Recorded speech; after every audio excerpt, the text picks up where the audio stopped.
Hello, my name is Messi Akamwa, the curator of TEDxLagos. Today we're going to be exploring Lagos City like never before. We're going to actually explore it from the taste, the look and feel of the community. This is actually the first of our TEDxLagos Adventure series happening today, and we're going to go on different exploration fields. Get ready to see us paint, cook, eat, which I actually love, and explore the African fashion of the city.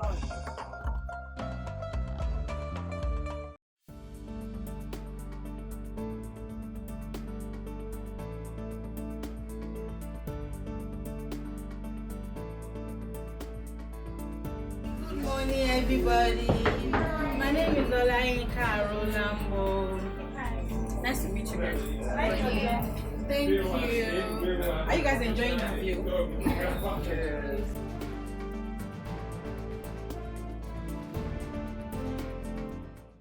Over time, we have gotten to embrace our culture. We've gotten to embrace our own, and this is just a major part of it. I feel like you can't talk about Lagos without talking about its fashion or its uniqueness and individuality in terms of style, fabric, and all that. So, Olayinka will take us through the entire process, and then we'll move straight to the Q&A. Welcome. Can you just walk us through how you have been able to build this in terms of, is it your fascination with African prints? Because we can see like most of the things around here, most of the pieces here are majorly, they have the African vibe. So is that like your core? Is it because you're fascinated by it, or just talk us through your inspiration? I mean, I grew up knowing Ankara. For Ileya Salab Festival, my dad would buy me Ankara fabric. You know, I get to tell the tailor what I wanted to wear. Even though at the time I was really young, I didn't really know much. I mean, what goes into it, but I knew that I really liked the Ankara.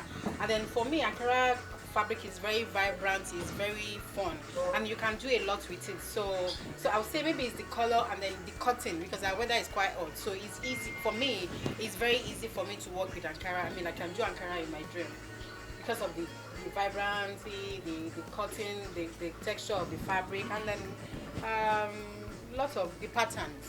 Basically. True. So, because we can see that it looks like you're very specific with the kind of colors. So either they are very bright, or they're a bit toned down. Yes. Okay. If I'm going to do Ankara that doesn't really require a lot of stoning, so the color has to be very vibrant.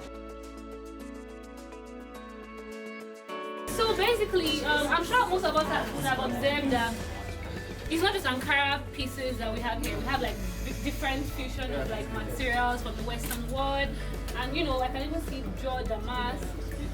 So do you want to just walk us through? Okay. How do you infuse? Why do you infuse these materials? I mean, I started out with Ankara and denim. Okay. So you know, after a while, people you probably get bored of denim in a way. But my love for Ankara is, I can't quantify it. So, because some people will be like, oh, I can't really wear Ankara fabric. To some people, is Ankara, maybe like they have like a wedding or like a dinner or like a cocktail. They'll be like, oh no, I don't think I want to wear Ankara. So I decided to make Ankara more fun, more appealing to a lot of, wide range of people, especially in Lagos. You know how we Lagos people do. You always want to turn up like almost every weekend, and then you want to always have a piece, a statement piece. So we decided to have them. First of all, we started with like a lot of stone, so that it's not so casual. It's very dressy. So you have to, of course, we use the best crystals. They're all Swarovski stones.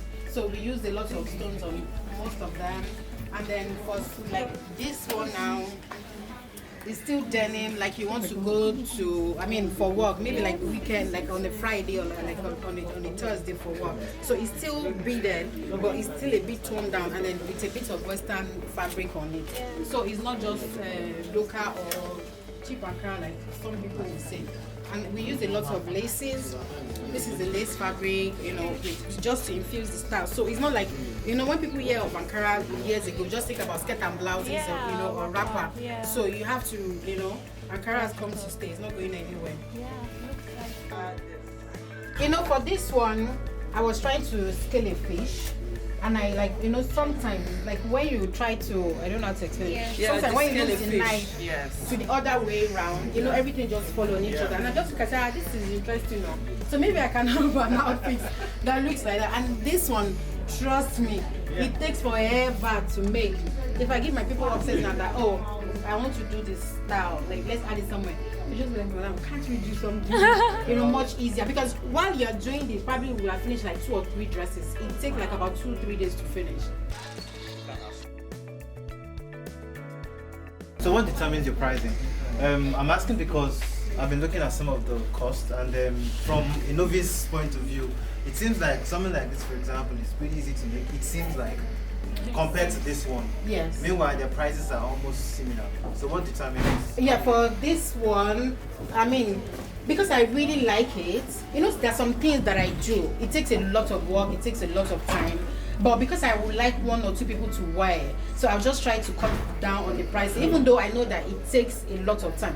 Because, I mean, you can tell people that this plan takes about 2 or 3 days to make. Some people will like, how possible is that? But for this one, the stones, I don't produce stones, I buy it. So I have to factor the cost into it. Okay. So the cost of each outfit will depend on the amount of work that is gone into it, the kind of fabric I used, the stoning, if it's beadwork, like the time. There's some blouses that it will probably take about 4 or 5 days to bead, and there's some will take you 2 weeks, and some will take 3 weeks. So it's still a blouse, but the work that is gone into it, they're quite different. So it depends. Okay.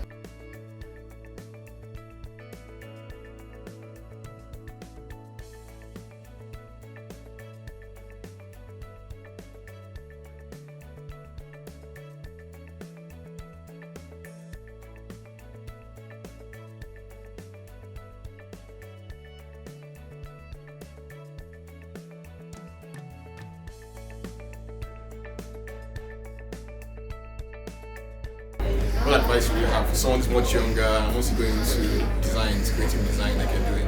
First of all, you have to know what you want. And then you have to start small, not so large. Because most of the time, people just pack a lot of overhead. It's a lot of cost. Maybe you're paying for the rent, you're paying staff, you're buying fabric and all of that. If you're just starting out, it's a lot of cost. But for me, I would say you should start small, know what you want, know your market target.